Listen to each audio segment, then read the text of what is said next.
From college sweethearts to husband and wife, from a first date to a mortgage. We were the couple everyone envied. I thought we'd be happy forever. Until, late one night, I was doubled over with what I was pretty sure was appendicitis. I asked my wife, Chloe, to take me to the hospital. She told me to take some Advil and see how I felt. Ethan, Kevin's power, is out over at his complex, and Lily's scared. I have to go check on them. She didn't come home that night. I called 911 myself. The ambulance got me to the ER, and I was in surgery within the hour. The next morning, Kevin Miller posted a photo on Facebook. In it, Chloe was wearing an apron that said, "World's Best Chef," holding his daughter, Lily, on her hip while stirring a pot of oatmeal. The caption read, "Huge thanks to Chloe for the rescue. She's going to be a great mom someday." Lying in my hospital bed, still groggy from the anesthesia and with zero appetite, I had a laugh. A great mom? What a joke. If that's the kind of wife he wants, he can have her. Our anniversary fell on a perfect Saturday. It was supposed to be a double dose of happiness, the perfect excuse for a beautiful date. Babe, the plan is, we see that new indie movie, then lunch at that Italian place you love, a little shopping this afternoon, and we cap it off with the fireworks by the pier tonight. What do you think? I beamed, fishing for praise. I already made the dinner reservations. Your husband is on top of his game, right? I was preening, waiting for my reward, but Chloe was just staring at her phone, her brow furrowed. What's wrong? Work emergency? I asked. No, it's... Kevin just texted. Lily wants to go to Disneyland today for their seasonal event, but it's going to be a madhouse. He's worried about handling it alone with her. My excitement evaporated, replaced by a familiar chill. Kevin's parents live in town, Chloe. Your parents live in town. There are 4 grandparents who could take her. Not to mention he has other friends. Why is it always you? The words have been bubbling up inside me for months, and they finally spilled out. Chloe sighed. The grandparents are getting older, Ethan. A whole day on their feet at an amusement park? They can't handle that kind of chaos. And it's our anniversary weekend. All our friends have their own plans. No one's free.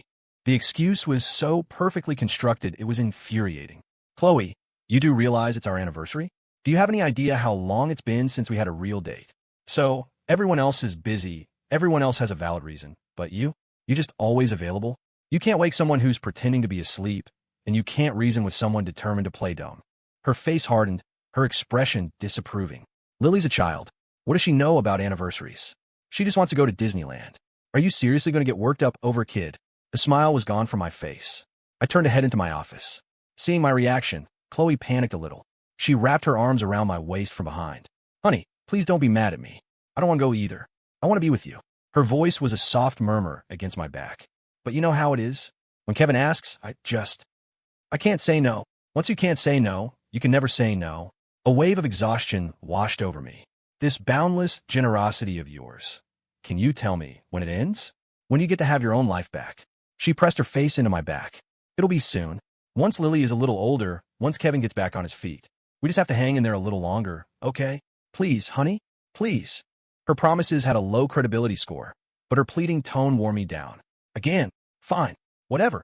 So, on our anniversary, my wife went to an amusement park with another man and his child. And I couldn't be petty. I had to be big-hearted, understanding, and tolerant. I don't know how their day was, but I went to the restaurant I had booked, and with grim determination, I ate the entire dinner for 2 by myself. It was good. The food was good, the ambience was good, the wine was good. I even splurged, buying myself that watch I'd been eyeing for months. I put on our joint account. Chloe got the purchase notification on her phone and called, her voice bright with forced cheer. Is my husband not mad at me anymore? Was there something to be mad about? I asked flatly. I love you, honey. We're wrapping things up here. I'll be home in a bit. Right? Based on past experience, that was a lie she told herself as much as me.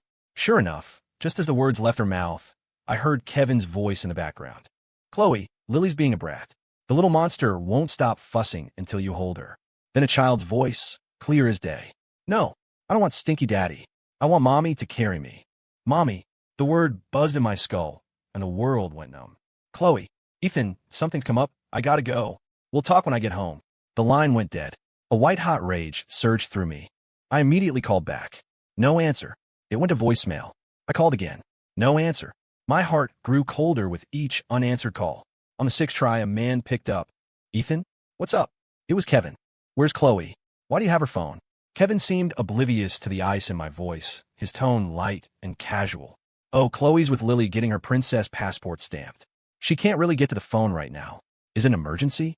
I can pass on a message when she gets back.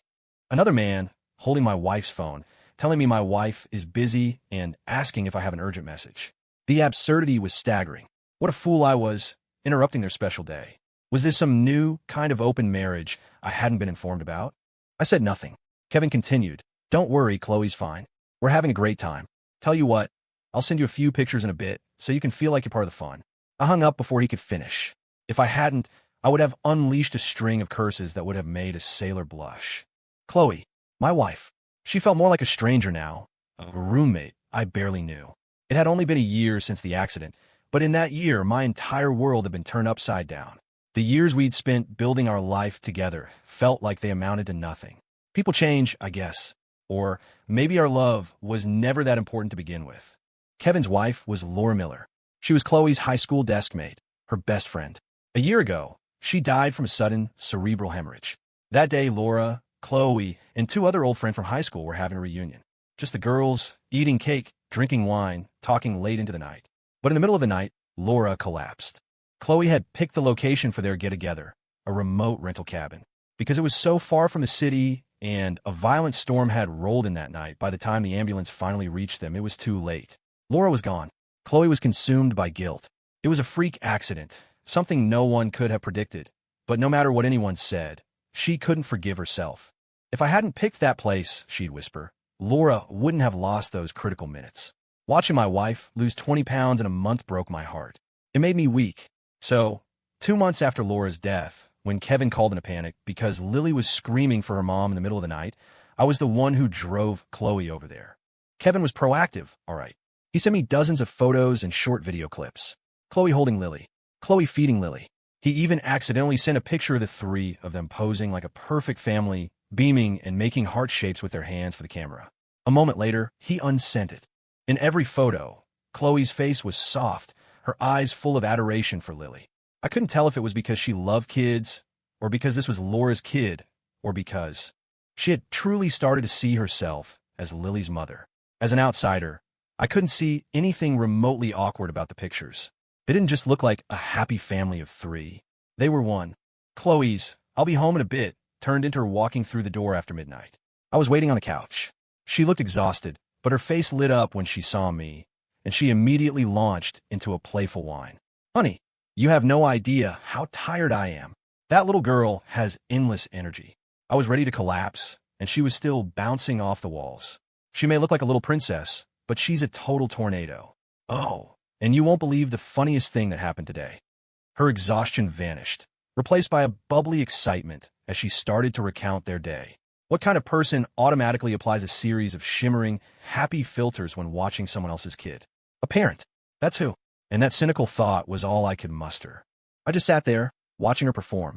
Eventually, the lack of response from her audience must have registered. "Honey, what's wrong? Are you still mad?" she finally asked. I looked at the woman who was finally paying attention to me. "Don't you have anything you need to tell me?" Her brow furrowed. The energy drained from her face, replaced by a mask of weariness and annoyance at my question. In a perfect demonstration of emotional whiplash, her tone shifted. "If you have something to say, just say it. I'm exhausted." Exhausted? How convenient. Exhausted from dealing with me, I presume. "Chloe, why did Lily call you mommy?" Chloe slumped into a nearby armchair. She misses her mom. She said all the other kids were calling for their parents today, and she wanted to too. What was I supposed to do, Ethan? Tell her no? Could you have? Her response was so matter-of-fact. Not an explanation, but a challenge. There was no guilt in her voice, no remorse. She was asking me what I would have done. If I gave her the honest answer, I'd be branded as cold-hearted. I was tired. So tired. The desire to communicate, to even try, had completely drained out of me. Maybe this is how a marriage ends. Not with a bang, but with the death of the desire to share, to connect. Of course, Chloe still had the desire to share. She was more than happy to share every detail of her life with another man and his family. I got up and walked toward the guest room. Suddenly, Chloe seemed to find a new reserve of patience. She followed me, knocking on the guest room door, wanting to talk it out. But it was too late. I already had the answer I never wanted. There was nothing left to say. When Laura was alive, she was a great mom and a great wife. She was also a powerhouse at her job, a brilliant woman who climbed the corporate ladder in a male-dominated field, going from team lead to manager to director. I'd heard she was back at her desk before her maternity leave was even over. Laura was the breadwinner. Kevin was the stay-at-home dad. Her salary was more than enough, so he managed the household while she provided a generous multi-thousand-dollar monthly allowance just for his personal spending. All the major household expenses, plus support for both sets of parents, were handled by Laura. With a partner who didn't hold her back or feel threatened by her success, Laura willingly shouldered the weight of the entire family. When you stay in your comfort zone for too long, you lose the will to leave it. After Laura died, Kevin didn't change a thing. He just kept living the same life with the same mindset. Utilities needed paying, Chloe would do it. Internet bill was due, Chloe handled it. Lily needed her vaccinations, and he didn't know the clinic schedule. Chloe knew. He was craving a complicated meal. Chloe could make it. Weekdays, she was there before or after work. Weekends, she was there all day. No matter what, Chloe was always on call, rain or shine. She had even pushed me away in the middle of an intimate moment to rush out the door for one of his emergencies. Chloe had taken on Laura's responsibilities. In fact, she was even more dedicated, more domestic than Laura had ever been. I knew she was trying to compensate, to lessen her guilt through these actions. And it worked. Kevin was smiling more. Lily was smiling more. Chloe was smiling more. The only one who wasn't smiling was me. I couldn't remember the last time I genuinely laughed. How did our life get so broken? You either explode in silence or you wither away in it. I felt like I was standing on the edge of a cliff. I couldn't live like this anymore. I decided to have a frank, open conversation with Chloe.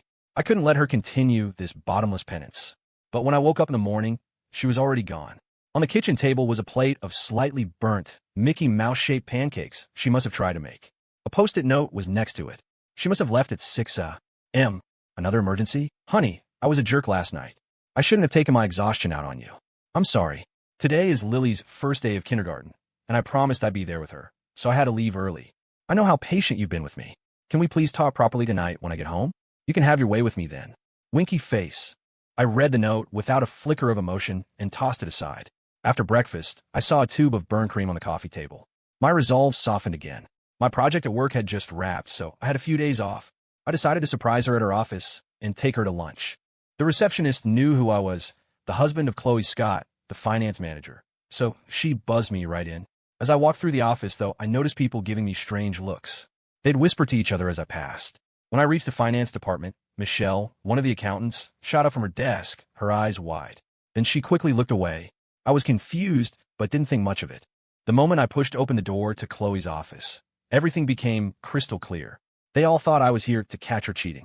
And maybe I was. Kevin had his shoes off and was sitting cross-legged on Chloe's visitor sofa, intensely focused on a game on his phone. In front of him was an array of snacks, the ones I always stocked in her office for her. Had I been setting the table for someone else all this time? What was I even supposed to feel right now? These two were tap dancing on my last nerve, their audacity growing by the day. Kevin didn't even look up, lost in his game. Ethan, what are you doing here? Chloe asked, returning from the restroom and seeing me standing in the doorway.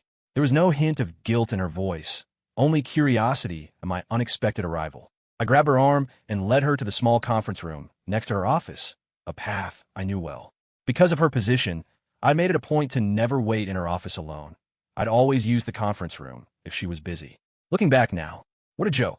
It's Lily's first day of kindergarten, she explained. Kevin came by, so we could go pick her up together after work. I smiled and held up my wrist, pointing to my new watch.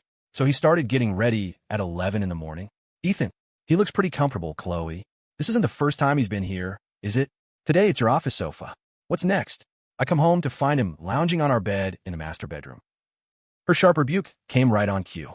What are you talking about? That's ridiculous. I thought I had reached my limit for exhaustion, but every day proved me wrong.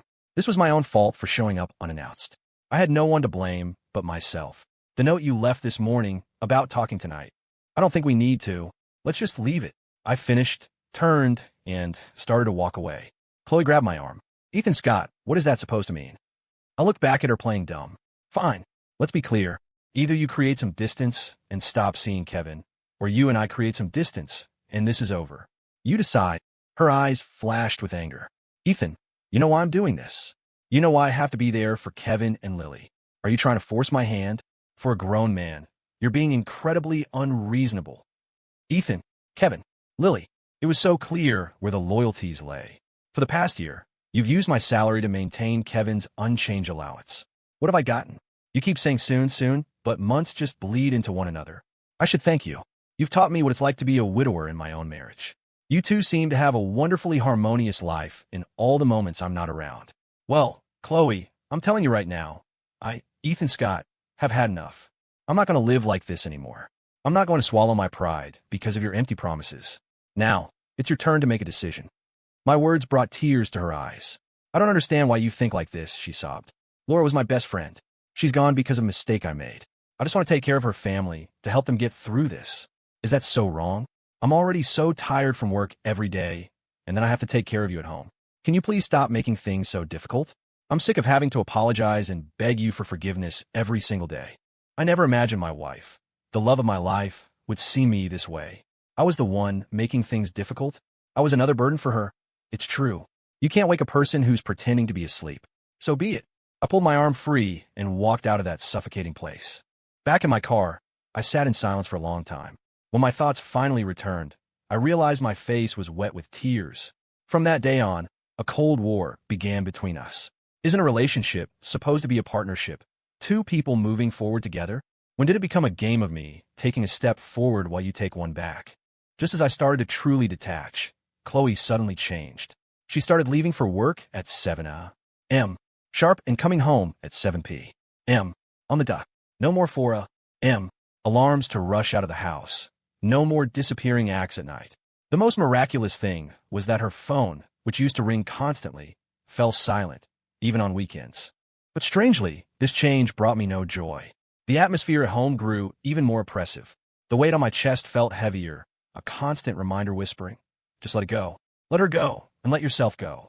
One night, as I was drifting off to sleep in the guest room, the door opened. Chloe slipped in beside me. The mattress dipped, and her arms wrapped around me tightly from behind. I felt a dampness on my neck. She was crying. Honey, please don't ignore me, she whispered between sobs. Don't be angry. I'll change. I'll change everything. Just please don't leave me. When you're like this, I'm so scared. I'm really, really scared. I didn't answer.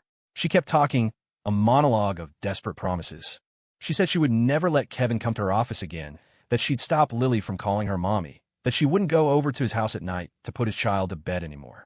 She said if there was ever an emergency, she absolutely had a handle. She'd take me with her, so I wouldn't have to worry. She promised. Just give her a little more time, and she would slowly, carefully, extract herself from Kevin and Lily's lives. I've always been a sucker for a soft touch, and my heart softened once again. This was a chance for her, and a chance for me. One last chance. If we ended up right back where we started, then I'd accept that our love story was over. I'd take the loss. So, when Kevin called again, claiming Lily was crying uncontrollably in the middle of the night and he couldn't calm her down, I drove Chloe over to his place myself. He answered the door quickly, as if he'd been waiting right behind it. He had just showered. He was shirtless, with nothing but a white towel wrapped around his waist. Chloe started to step inside, but I put a hand on her arm, stopping her. Do you hear a child crying? Kevin froze, startled by my presence. He stammered, She cried herself to sleep. Just now. My face was stone. I took Chloe's hand and turned us both around. How many times has this happened? I asked as we walked away. What? Chloe was still processing. Him, standing in front of you, wearing nothing but a towel. How many times? She fell silent. After a long moment, she offered a weak defense. I was just there to see the kid. I wasn't paying attention to that.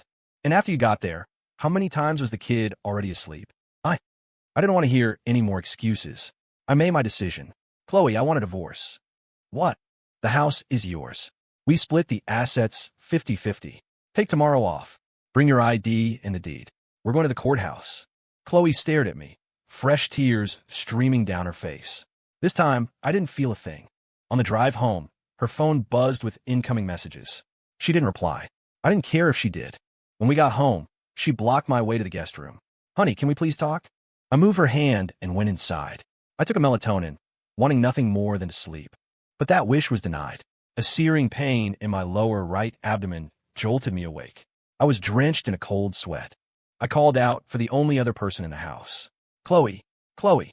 I tried to push myself up, fighting against the agony. Just then, she opened the door. I grabbed her hand, my voice broken and weak. I think you need to get me to a hospital. I expected her to help me up. I never, ever expected what she did next. She left the room. A minute later, she returned with a glass of water and 2 painkillers. Honey, take these for your stomach. It'll help. I have to run out for a bit. Something urgent came up. In that moment, a chill colder than any winter night seeped into my bones. Chloe, take me to the hospital. I think this is... She cut me off. Honey, it's just your old stomach trouble acting up. You know, if you go to the hospital, they'll just give you an anti-inflammatory shot and send you home. Kevin just sent me a video. Lily is hysterical. She's cried herself into a faint. If I don't go over there right now, something bad could happen. This wasn't a stomachache. The pain was so intense, I could barely speak. Ethan, don't be dramatic. I'll be back as soon as I can. If I wait any longer, Lily's the one who's going to end up in the hospital. And with that, she turned and left. She didn't even wait for me to finish a sentence. She walked out with a purpose and a clarity that was chilling. My agony, in her eyes, was me being dramatic, me faking it, me making a mountain out of a molehill. Another wave of pain crashed over me. There was no time for self-pity. I grabbed my phone and dialed 911. I was rushed into emergency surgery. Acute appendicitis. It was hours from rupturing. Chloe was true to her word. She was back as soon as she could. For hours later, my phone rang. Where are you? She asked. St. Mary's Hospital. I drifted back to sleep. When I opened my eyes again, Chloe was sitting by my bed. Her face was haggard, her eyes red and puffy. So, she felt bad for me? Guilty even? She took my hand and pressed it to her cheek. Honey, I'm so sorry. The nurse just told me. It was acute appendicitis. It was serious. I was wrong, honey. I'm so sorry. A late apology is like rain after the harvest. All I could remember was her turning her back on me. I calmly pulled my hand away. No more excuses. I want a divorce. Her tears fell on my hand. She refused. Anything I said after that, she pretended not to hear. A few days later, I was discharged. She even took a week of vacation to stay home and take care of me. I couldn't even begin to process this delayed display of concern. It was during this time that I learned Chloe could actually cook a full meal, a roast chicken with all the sides. Throughout our entire relationship, she had made it clear she didn't belong in a kitchen, that being a woman didn't automatically make her a domestic servant. I remember holding her hand back then and saying, I wouldn't dream of it. Making my future wife work that hard is one thing, but I'd go bankrupt buying you enough hand cream. She'd laughed and playfully punched my arm. So, after we got married, aside from a few simple breakfasts, she never cooked or did the dishes. That was the promise I made her, and I was happy to keep it. But this newfound culinary skill wasn't learned for me. And this wasn't the first time she'd made a meal like this for someone. She talked a lot during that week, reminiscing about our past, painting pictures of our future. She made new promises, swearing she would never contact Kevin again. She said she wanted to spend the rest of her life with me, holding my hand. She even brought up the topic she'd avoided for years. She was ready to start trying for a baby. She wanted us to have a child together. But none of it moved me. My love for her, my hope for us, my dreams for our family, they had all burned out that night. Her plans for the future were now irrelevant to me. I could have walked away with my dignity intact, but instead, I let myself get torn to shreds. I guess I have no one to blame but myself. But at least this way, there would be no regrets, no what-ifs. The only thing I could say to Chloe was, let's get a divorce. I don't know how many times she cried that week, but it didn't hurt me anymore, and it didn't change my mind. Then, Kevin texted me. He wanted to talk. We met at a trendy coffee shop. He looked stylish and put together. In contrast, I looked like I'd been dragged through a hedge backward. Sorry about that, man, he started, taking a sip of his latte. Heard you had to get to the hospital on your own for that ruptured appendix thing. The coffee I was drinking almost shot out of my nose. Your concern is a little late, don't you think? And are you really the one who should be saying that? His smile faded. Spit it out. We're not friends. After a moment of silence, Kevin said something so outrageously shameless, I was momentarily stunned. Ethan, man, just let me have Chloe. I need her. And Lily needs a mom. He leaned forward. You've got a stable career. You make more than she does.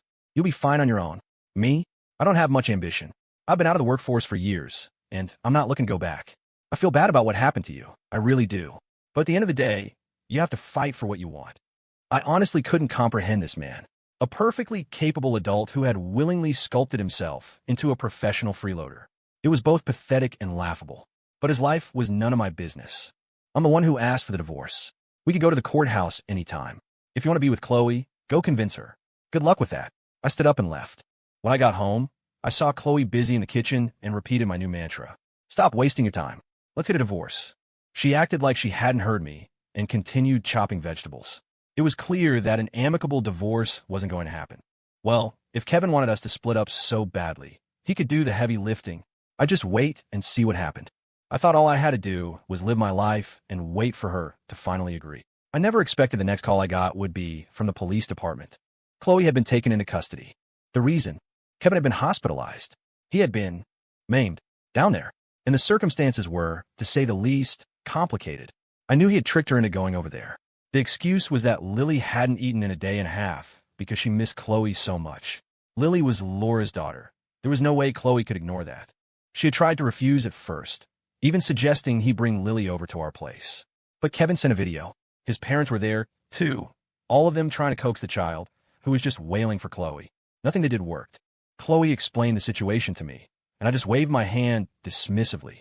She wanted to go. Fine. It had nothing to do with me anymore.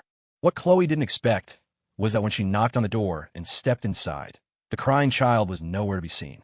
The living room was filled with balloons, the floor was covered in rose petals, and the air smelled of cloying cologne. Kevin was standing there, holding a bouquet of 99 red roses, ready to deliver a heartfelt confession of love. Chloe was already disgusted with him, the root cause of the crisis in her marriage. Seeing this spectacle sent her over the edge. All the anger she'd suppressed for the past month came roaring out. She laid into him, screaming, for destroying her marriage, for betraying Laura's memory, for preying on his dead wife's best friend, for using his own daughter as bait. She called him pathetic, childish, shameless, and vile. Chloe was incandescent with rage, finally realizing how blind she had been. Her relationship with the man she loved was on the brink of collapse because of this. This thing. His grand romantic gesture rejected and his character thoroughly eviscerated. Kevin lost his temper. With no one else home, he decided to force the issue. It was his house. He could spin whatever story he wanted. Besides, given her relationship with Laura, he was betting Chloe would never press charges. She wouldn't want Lily to have a father with a criminal record, and his own ego was at play. He was confident that one night with him would be enough to win her over completely. Why wasn't I ever worried when Chloe went out at night? Why was I always able to keep my emotions in check, to discuss things calmly instead of yelling or breaking things? Aside from a fundamental respect for my partner, there was another reason. Chloe was the former president of our university's Taekwondo club. She was a second dan black belt. She could kick clean over a person's head and bring her heel down on their nose.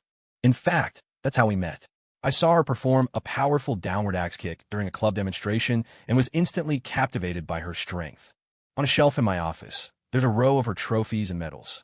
So, Kevin's next move was, quite literally, suicide. As he lunged for her, Chloe took one step back, brought her leg up, and drove her knee straight into his groin. It started fast, and it ended faster. A single, gut-wrenching OOF, and the battle was over. After calling the police, Chloe then dialed 911 for an ambulance. When I arrived at the station, I saw Chloe sitting alone on a bench. I found myself confused. She was always so soft-hearted with Kevin. Why, when it truly mattered, did she deliver a blow that could alter a man's destiny?